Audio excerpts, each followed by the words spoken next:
Quick one for my loyal listeners. Next week's episode is officially sponsored by Lemonade, an underwear brand that changed my opinion on wireless bras. I'm giving you guys a heads up in case you wanted to get some lovely new sets before Valentine's Day next week, whether that's some self-care or for someone special. I ordered last Thursday and it came by Saturday, so there's still plenty of time to order, and use the code SOUNDS20, SOUNDS20, and get 20% off site-wide when spending over £30. All this info is in the show notes, so no need to remember it now. And you or that special someone will thank me next week, I'm sure of it. One guy, turned out his mum was like a Playboy bunny, and his dad owned a chain of restaurants in the Bahamas or wherever. But he decided to go on a date rowing in Regent's Park wearing a shirt on a day where it was pissing down with rain. And he just had the most erect nipples the entirety of the day. Happy Tuesday and welcome back to Single Sounds. This is Katie Mack, the host and creator of this dating podcast that is basing dating on a more authentic you. This week's guest is looking for a man with good morals, values, and curiosity. She is an East London girl who believes in splitting bills and that everyone should be chivalrous. She isn't afraid to get vulnerable and talk about her toxic traits and intrusive shower thoughts. Welcome to Single Sounds. Lovely to have you. Thank you. Nice to be here. Good. I'm glad. Let's start with your profile. Who, what, where. So who are you sexually attracted to? I am attracted to men. Nice. Yeah. I think. Still. Yes. Still hanging in there. And what are you looking for? This is a really tricky question, I think, because you don't want to go in with all the conditions and criteria. Yeah, a list is not good. Yeah, but there's still a list. Guilty. I guess age range would be around 31 to 35, because my age sits slap bang in the middle of that. Full on disclaimer there. And yeah, I'm going to go in with height, because I've done the kind of shorter king dynamic and it just didn't work out for me so well. Personality is obviously the most important thing in the world, but height is still in there, in the ring. Wait, so how tall are we talking? Over 6 foot? 6 foot and over, I think. Yeah. Around that ballpark. Okay. I mean, I'm 5'5", so it's a bit ridiculous ask. But I feel like we can deal with the 5'10". Yeah. Maybe. Sure. Yeah. So I won't put words in your mouth. It's up to you. I only have TikToks in my head right now where you have he's a 10, but he's 5 foot tall. Yeah. he's or the other way around, he's a 2, but he's 6'4", and everyone's like, oh, give it a go. Yeah, that's me. The other thing I've really established, and I think it's really important to shout it out, is just having good morals and values. Yeah. I think it's one of those things you overlook when you're younger, and I just think it's super important. I see my family every weekend and people think that's really weird. And they don't obviously have to do that. It's just more having an understanding, it's important. Yeah, exactly. Just not getting annoyed if you want to go see your family instead of going to a party, or it's what you prioritize. Or I could do both. Or both. But if they invite you to something, you're going to want to go, I think is the key. Because I'd be the same. I would choose my family over most things. If they really wanted me somewhere, I'd be there. So yeah, 100%. I'd need someone that understood that. I think having a similar outlook on it is useful. But yeah, just family is really important, I guess. And that's pretty much it. And just not being a dickhead. Also quite helpful. Just be nice. Just be a nice person. Yeah. Yeah. Oh, actually, I've got one last one, which I'll throw into the ring. To be curious and interested in stuff and stand for something. People who are just I'm just going to sit at home, watch Netflix all day, every day. Although I love doing that. Yeah. Just have something else. Have something else, yeah. Yeah, Netflix isn't a personality trait. Even though I sometimes think it is mine, but... I think it's mine. I completed it for sure during lockdown. And I'm proud to say I've watched probably the top 10 every... Even the trashiest of TV series, yeah. If it's in the top 10, I'm watching it. That's how I go. Your algorithm you are defined by your algorithm. Literally. No, I swear it's the UK top 10. So it's not based on what I like. It says my match, but the top 10 is just That's a really good question. I should probably know the answer to this. Roughly. It's just what everyone's watching. I think it is UK top 10, yeah. Because sometimes I do watch the top 10, it says 40%, and I'm well, the Jeffrey Dahmer series. Was that really something that was recommended to me? Am I a sociopath? But when it says 99, I'm so excited. I'm like, oh, here we go. Oh God, you're one of those people that does a thumbs up on Netflix, aren't you? Yes, I did like this. Recommend me more. I've actually never done that. I add stuff to list just so I don't forget in case it drops out of the top 10. And I'm like, oh, I might like that one. That's your interaction with Netflix. Literally. Okay, and final one. Where would you like to date? This one, yeah, I love to explore, based on that last point. I love to explore like other areas of London. So I live in East London. Mm-hmm. It's like 2 stops from Bank on the old DLR. Nice. Do you sit at the front? Oh, yeah, like what's it called? Thunder Mountain. Is that what it's called? Yeah, the ride at Disney Mountain. Yeah, it's Thunder Mountain. Is it Thunder Mountain? It is Thunder Mountain. Yeah, I was going to say like Rocky Road, but it's not. It's Thunder Mountain. Rocky Road. A well-known chocolate bar. Yeah, but sit at the front like an absolute kid. But yeah, DLR's great because everyone always calls it the Freelar and doesn't pay for it because you don't have to tap in or out. I'm a payer though. I'm one of those. I pay every time. I feel like a mug. Yeah, same. I always just get worried. Yeah, I live in East London, anywhere within the M25. So I'm from Northwest London. Okay. So yeah, south, east, west. I'm into it. Yeah. Maybe less West London. It is a trek from east. It's not just that. It's not my vibe. It's too prim and proper. Like a little grime around the edges. Interpret that how you will. It's true. If you choose to live in East, you kind of probably prefer it a little bit sketchy. Yeah. Don't know what to expect when you walk out of the house. Could be anything. I don't know what to say about my personality. Yeah. Don't know. Has an edge. I like it. What are your 2 truths and a lie? Tricky. This is I had so much to play with. No, I'm joking. Okay, so going for number 1. In 2015, I auditioned for the Great British Bake Off when it was on the BBC. Nice. Number 2, I once had a coffee with Bill Nighy, if you know who that is, the guy who is in Love Actually. Oh. I feel it in my yeah. So I had a coffee with him in Waterloo Station. And number 3 is I danced to Hey Ya by Outkast on stage with Outkast at Wireless Festival. That's so cool. Mm-hmm. Those are my 2 truths and a lie. Did I really give you the eye contact that made you just threw you off? No, I don't normally look at that. People are like, "Oh, you always get it right," and I'm like, "Well, I don't know how." Just you can see into my soul. I don't actually read people's body language. That's not true. Well, let's start with the dissecting.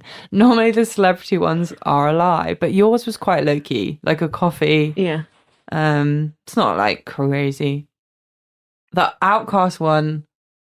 Oh, that's also a celebrity one, isn't it? Yeah, but less about the celebrity, more about you doing the thing.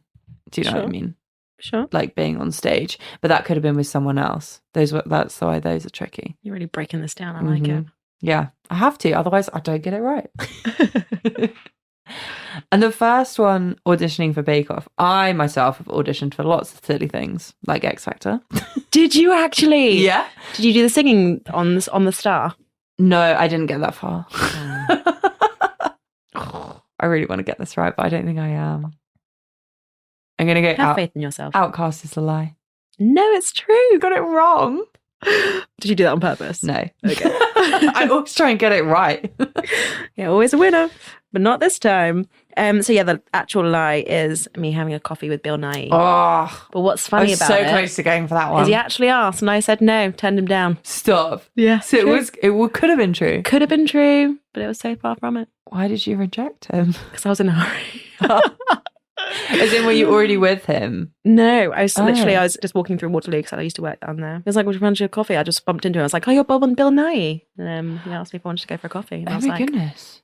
I can't. I'm sorry. Was he really bored? Does he do that with everyone? Does he need a reason? I don't know. I'm not sure if he does it with everyone. That's crazy. I don't know him. Maybe you were personally. special. Maybe. That's what I wanted to know. So, no, we need to go back to Outkast for a little bit. Yeah. What happened? How did you get selected for that? So the Outkast one was so jokes and unexpected. I was basically like just raving in the crowd, having a great time with one of my friends. So just with one girl, and this guy came up to me in the crowd, was like, "Do you want to come up on stage?" He's from like New Orleans, so he's like American accent. He's like, "Do you want to go up on stage and dance with Outkast?" That was the worst American accent of all time. That was all right. So yeah, I was like, "Yeah." So then I got taken to the backstage. There's like 6 of us girls that were all called on stage. Something very questionable. Yeah, slightly, but never mind. And I was like, yeah, so... Positive discrimination at this point. Exactly. And was taken up on stage, and then we were told to like shake it like a Polaroid picture. Oh my gosh. So that's what we did. How long ago was this? This was in 2014. Yeah, I feel like it's not a 2023 vibe. Yeah. But what was really cool about it is I looked down from the stage and I saw J. Cole, an incredible rapper, in the crowd, and he was beautiful. And you were like above him on stage, feeling like, yes. I am better than you. I was at just this not point. wearing the attire to be on stage. I was like wearing a jumpsuit. It was just not sexy. Never mind. But you know, when in Rome. That's great. What was the first one? Great British Bake Off. Oh yeah, but Final 30, baby. Didn't get on. Like, Final 30? Yeah. So you're a good baker. Pretty Clearly. decent. Yeah. I actually took a hiatus from it for like 2 years afterwards in mourning. That's really sad. Oh, we need to know this. So down to the final 30. So they told you that clearly. Yeah. So like there's 12 that go on to the show. Yeah, so they made you bake. Level. Yeah. Wow. You have to take all like the producer interviews and repeat the question back that they ask you. But basically I just wasn't diverse enough. I tried to go in there with like the mixed race card. I'm serious. I was like, Oh, they told you that? No, but you could tell by the people tell. that actually went on TV. They were like, had someone who's from each different background. Right. I was just too confusing because I'm mixed race. Oh, Christ. It's true. Yeah, I see Audience what you mean. polls and demographics, just a thing. Yeah. Was that too many? I tried to like play like I really like Spanish culture as well. Oh. I was like, I like churros. You were just trying to be so diverse. I was trying to be so diverse. They would choose me. Fuck the baking. That's a pretty controversial opinion, isn't it? No. I mean, they do it. For sure. Like, companies do it. I feel like it's not a secret anymore, is it? Like, Yeah, they really have isn't. quotas to hit. I'm sure with TV it's even worse. Yeah, definitely. Because, to be honest, if they picked everyone of the same demographic, they get slated too. So it's a catch-22 probably for them. It's not an easy job, No. to be fair. Because even if they wanted to select the best bakers, who knows if that would be ethnically diverse. Yeah, Probably but surely not. it's the quality of the bake, which mine weren't great, to be fair. What did they get you to make? No, you had to make basically a savoury and a sweet, and one had to be a multiple and one had to be a singular. So you could have like 1 loaf of bread and like 6 cupcakes, or you could have 1 cake and Right. 6 bread rolls, whatever. I made like this 11-tine loaf that was like really extravagant and made like a dip in the middle. That sounds and then I nice. made some like chocolate chip cookies, which just were a bit basic, bitch. So that's the answer. Nothing to do with diversity and inclusion. The cookies were shit. The cookies You were blame shit. it on diversity. The EDI quotas. You know, final 30, I will do it to you. And that's why you've never made a cookie again. Yeah, it's very true. Sad. Let's move back to dating. Tell Oh, me your Lord. worst dating story. My worst dating story. So I've been on a couple of dates. I've not been dating for like a really long period of time, as in like between relationships. I'm just not like a heavy dater. Been on a couple of really interesting ones, but I guess like the worst one was actually a guy I'd seen like for a little while. It might not even be that bad a story, but for me, I was a bit like, what? So we went to Chateau Mate in Soho in London. It was like a little slightly pricey like Japanese joint. And if you've been, like, you'll know it's like 3 floors. And we went and we sat up on the top floor, sitting one of those tables, like, you know, when you go to a restaurant and you have those like really narrow tables sitting beside like loads of other like 2-seat tables. Yeah. The gap in between the tables is like super minute. Yeah. So I was like sitting on the inside and I was like desperate for a wee on this date. So you were on like the booth. I was on like on the booth side, yeah. And I was like really desperate and I just didn't want to like excuse the table next to me. Like have my like ass like Yes, when they're too close, your bum is your literally bum on is their in their table. face, yeah, and you're like knock over a glass of wine and make a whole entire scene. So I was just like holding it. Or they move the table and that's even more embarrassing. Yeah, It's 'cause like, I'm oh, like- you didn't think I'd fit? Exactly, it's so awkward. You just can't win in the situation. So I was You just can't sitting crawl there. under. Like, You can't- And this is a guy I've been like dating for like maybe a couple of months. So I just wanted to still impress him, I guess, and not have my ass be questionable on this date. So yeah. Towards like the end of the meal, I was like, okay, cool. The couple next to us is left, so I can like actually slide out. And in that restaurant, like the toilet's on the ground floor. So I had to like go down like 3 flights of stairs to get to the toilet. And when I came upstairs after like going, he was like, that was good timing. And I was like, what do you mean? And he was like, you conveniently choose to go to the toilet just when we're just about to pay for the bill. And I was like, So far from the truth. So far from the truth. Really not what's happening. I was like, don't want to then break down. Like, I didn't really want to go to the toilet because the tables so close together, whatever. Oh, you did the whole like... I didn't want to do that because I wanted to know. I was just like, the fact you even think this of me is so awful. ridiculous. Yeah. It's just not what I'm about or who I am. Shortly ended after that. Yeah. Yeah. No, that is quite bad. Apparently women do that though. Do a slip off to the toilet. Yeah, it sounds like he's had some traumatic previous experiences. On him. So not on you. Is it a bad dating story or is it no. Have you heard worse? I mean, I've heard worse, but I think but those are horrific. As in, like, no one should have. I don't know who these people are. They're giving these such bad dates. Yeah, I've got on other ones where I guess semi-relevant or useful for you to know. Useful. I went on a date with this one guy, and turned out his mum was like a Playboy bunny, and his dad like owned a chain of restaurants in the Bahamas or wherever. But he decided to go on a date rowing in Regent's Park wearing a shirt on a day where it was pissing down with rain, and like he just had the most erect nipples the entirety of the day. And he Did you comment on them? Fine. It was a very funny day. I wouldn't say it's the worst day. Yeah, it was just like... Just humorous. Yeah. Bit of a different tone. What is your toxic trait? Yeah, this is a weird question to ask on a dating podcast. I feel like it's full on expose. No, I like it. People love vulnerability. Oh. You know? Okay. It forms emotional connection. I have so many though. But I think... Selling yourself there. Yeah. You know, you always want to spin like it's like a strengths or weakness question you get in interviews, right? It's like, let's turn the weakness actually into a strength. I actually think my toxic trait is that I'm a people pleaser. Yeah, which isn't terrible. I see what you mean. It's not doesn't sound terrible, but it actually is pretty toxic. Go on, give me an example. I don't know, like you would just like say yes to stuff that you like weren't that keen on doing. Yeah. And then actually that might come through and people are like, well, why did you say yes then? But actually I'm a yes person anyway. Like if someone says like, oh, can you just pay for this? I'd probably be like, yeah, sure. Because I just don't want to, I want to avoid like the drama and the chaos conflict. And the conflict, yeah. Maybe a conflict avoider, yeah. Yeah. Which is why you just say yes. Yeah. But there's much worse traits to have, I feel. Do you think? I feel like for you that's annoying more than for other people. Oh no, people get annoyed with it. Really? Yeah. Because I'm just like too much of an accommodator. They're like, well, what do you want? Like, what do you want to do? They want you to like really... Whereas I'm like, yeah, I'll do say whatever. Your piece. Which I do have an opinion about stuff, but I'm just much rather like accommodate somebody else's. I guess the other one would be like I'm a bit of a clean freak. Again, I say that's a good thing. Is it? No, it's not. I don't know. It depends on what level. Like if you're gonna attack me for leaving like a spoon in the sink. No, I'm not that person. Yeah, then fine. It's more like holding myself to set that high standard of cleanliness. Like if I haven't made the bed, I'm like get like twitchy eyed and weird. It's the best way to start the day. It just like gets the mindset in place. I don't know. It's the best way to, you know, there's that whole thing of like be 1% better than your previous self. I find making the bed's the easiest 1% you could do. If you don't already do that, just do that. It takes 2 seconds. You're already better than you were yesterday. I love how it's like defined as being better. Yeah.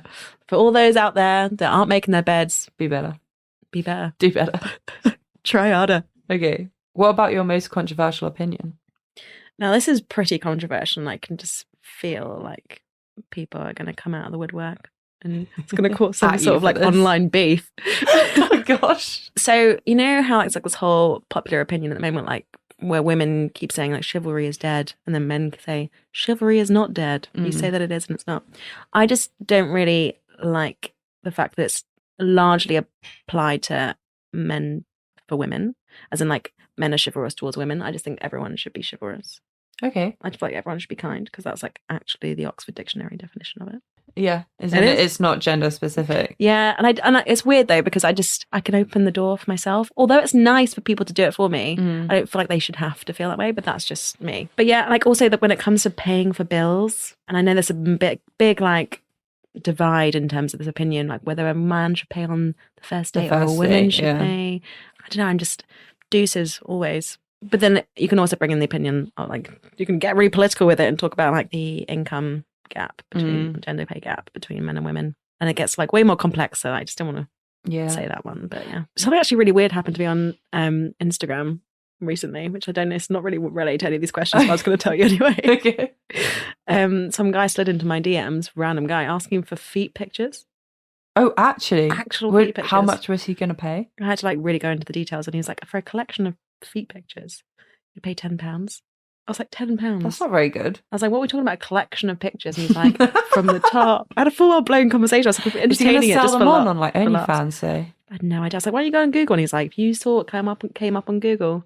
Yeah, not cute. Not probably. cute. I was like, look at OnlyFans. He might also like love the personal element of like only he's got those photos. He wanted me to. He was like, let's work together. And I was like, what do you mean by work together? It's not a collaboration. He wanted like a bird's eye from the side and the sole. I was like, no one's soles of their feet are like sexy enough to pay £10 for. Everyone's got a little bit of appeal on those. And he was like, every week for the foreseeable. And I'm like, no. £10 a week? £40 a month for a collection of photographs of their feet. Of every angle. Yeah. Yeah. It was a hard no. How much would it have been though? For you to say £100 for a week? 4 photos, yeah, I'd do it. I think I would do that. I think I would do it. That's £400 a month? Yeah, for feet pics. easy. Anyways, that's not what this podcast is about. Moving swiftly on. Don't know why I opened up those I don't know why floodgates. this is kind of like to do with feet as well. But it's not. It's not. Segueing all over the place here. What are your shower thoughts? Obviously, guessing it's not just looking at your feet. I have thought about feet being an element. I'm like, do people wash the undersides of their feet? Well, no, this is why I was like, I saw a whole big movement about if you wash your feet or not, and it was very segregated into like where you grew up. So like UK people didn't wash their feet. Yeah, I just don't think they do. No, I don't. I mean, I don't really. I know, exactly. But then like other people from other countries were like, that's crazy behaviour. Yeah, I don't know. I think maybe once in a while, like if it was a bath situation, but I have showers all the time because I do not understand why people have baths every day. No, that's way too much. No judgment if you do. No, I don't even shower, so I hate it. Hygiene. Yeah, so I would say like a couple of my shower thoughts would be like, I probably have a couple of intrusive thoughts, which is again, don't know what that says about me, but like, am I going to slip over in the shower? Like, I mean, I have like this little cubicle in my flat, and I like put my leg up on the wall, do a little shave number. I'm like, if I fall over and die, is anyone going to know? I have, like, some weird intrusive thoughts about the shower, and like just like regular thoughts, like how many strands of hair are going to come out today? Oh gosh. Do you never like take it out of your hair and then put it up on the wall of the shower? Yeah. I mean, I put it in the brush more than on the wall. Oh, fine. But like, it does collect somehow. I molt a lot. Yeah, women do. Yeah. Apparently, on average, like 100 strands a day. Yeah, and in the shower, it feels like I don't know how there's hair left. It's like a weird thought. But yeah, and I clog the drain all the time. And I thought I do a really good job of collecting. Like my brush is full. Yeah. So I don't know where the others have gone. I have to vacuum all the time because the hair everywhere. On the wall makes you feel a bit sick though. Yeah, I take it off every time. It's just like more for it's like, visuals. you know, when you go in a public one and like someone's not peeled it off, and it's like a whole wad. It's a whole other ball game. If it's not your own, it's a whole other ball game. It's kind of gross. What else do I think about in the shower? I'm a big singer, so I like always have music on. Yeah. So I do just like sing my heart out, like little Whitney. Okay. Final question. Mm-hmm. What's the best advice anyone has ever given you? This is really hard because I just have a memory of a sieve. But I guess like the piece of advice that someone gave me that I probably would live by now, or try to at least, would be just to treat somebody how you want to be treated.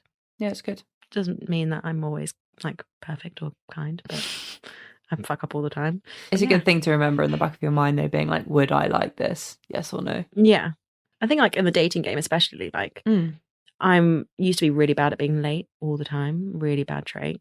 So I like really tried to like always be early. Because would you not like someone late? I wouldn't care. Yeah. But I know people do care about it. It's like respect for their time, right? Okay. Now, I'm very intrigued. I don't know where this is going to go. I'm intrigued to see what this person's going to say about you, about why someone should date you. I would love to know who it's going to be.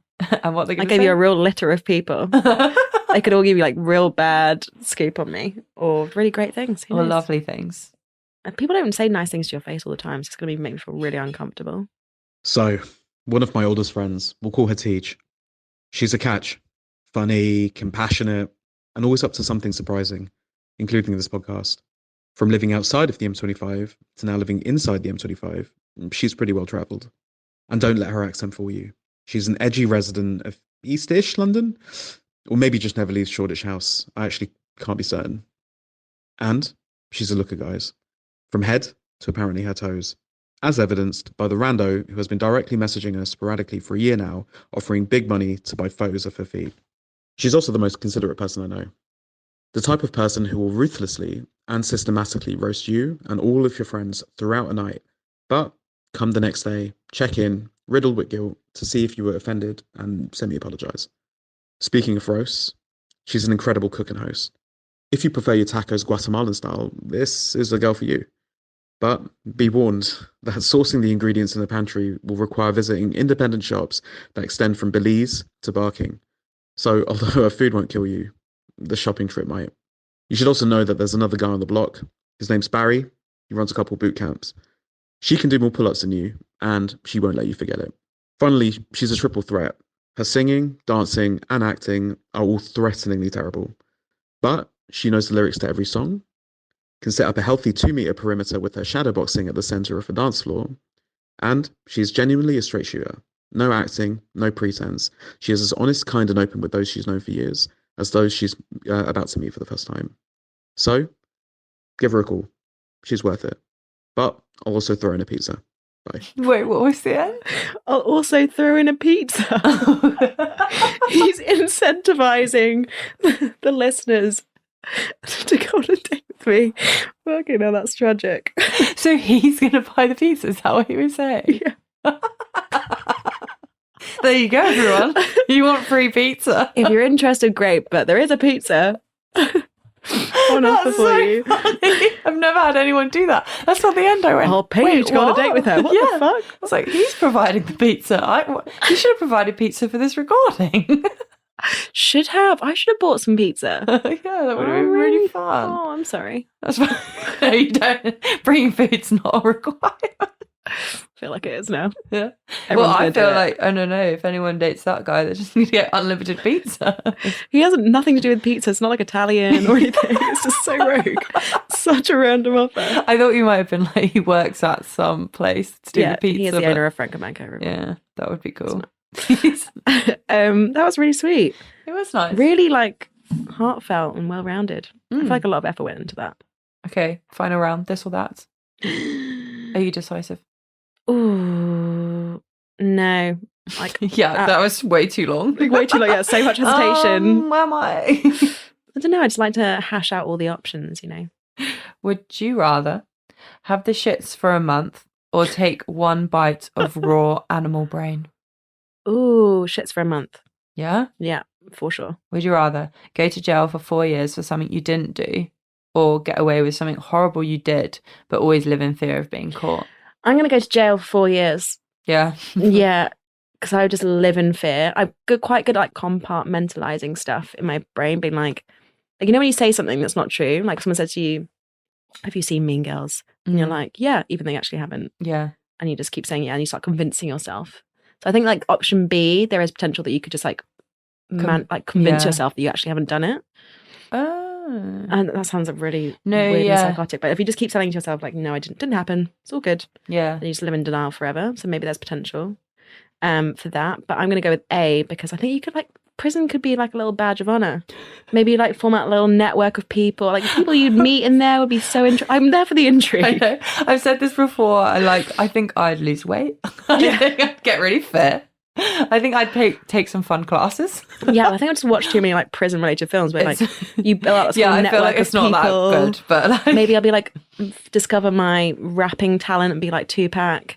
Who just like or you cool. you come out and you have like an epiphany of like this is what I meant to do. You just record all these songs and write all this stuff in prison. I think realistically though, I'd probably be hated, stabbed, and bullied. Down that. No, you think I'd be repping I the reckon prisons? I reckon you like own your own like hair salon inside this prison. Maybe you'd be like I don't know, podcast of the prison system. podcast of the prison system. I'll matchmake people Imagine in the the prison. opportunity. Yeah. I'll be the prison They don't matchmaker. have mixed sex prisons anymore, do they? I've got no idea. I have I'm no not an idea. expert. But I don't see many TV shows about that. So Yeah. I guess no. I'm going to go with prison still. Okay. Oh, I feel like I might know the answer now. Now I know you a bit better. Sing in front of the nation on New Year's Eve on live television, or have to wear swimwear for a week, but you still have to go to all your normal activities. Number 1. Yeah. Easy. Yeah. Like, I I'm knew quite that was comfortable in my body. But in the freezing cold outside right now, going out in a bathing suit, Yeah. bikini is just not the one. If it was summer, I'd be more inclined. But I like just right feel now, like there's so many negatives that could come with wearing swimwear for a week. Like, what if you get fired? Because they're like, you can't come in like that. that's a very good point. It could like really have major implications on your life. Whereas singing on national TV on New Year's Eve, I feel like most people would be like, that's kind of funny. Unless That's quite cool. if someone's like throwing in a free holiday, then I would definitely take the bikini one. No, it says you have to do your usual activities. Which, I mean, Not fine, going usual. away. Thinking outside the box. But yeah. But yeah, I'd sing in front of the nation. Yeah. I'd make an absolute mess of myself and then I'd get like a record deal the next day. Dream big. Easy. Okay, final one. Would you rather die in 20 years with no regrets or die in 50 years with many regrets? First one. Yeah. I actually wouldn't hate dying young. I'm not really scared of death. Are you not? No, That's cool. I'm really not. I think I would just really hate to be like dependent on other people to do stuff because I'm quite an independent person. So having someone else to do like wipe my ass and brush my teeth and shower me, just not there for that. No. And also, the question was more about regret. Not even getting old. No, but it went with, because like obviously that's the poor option. It's like you live longer, but you have loads of regrets, whereas you're not that bothered about living longer. So the benefit of that option, quality over quantity, doesn't really suit you as much. So what about you? What would you choose? The first. Yeah. Okay, that That's it. concludes the podcast. Yeah, We're done. Do you have any final words? I'm not really sure how I came across in that whatsoever. All I'm hearing is like, hasn't murdered. She can kind of bake a little bit. Yeah. Clean freak. I just say, yeah, there for the kindness and equality. Love it. Yeah, it's me. So if you love the sound of this guest and also fancy the bribe in here from her bestie of free pizza, get in touch with the podcast via Instagram at Single Sounds. See you next week for a special Valentine's episode to celebrate the podcast's 1 year anniversary. Thank you for listening, and I'll see you next Tuesday.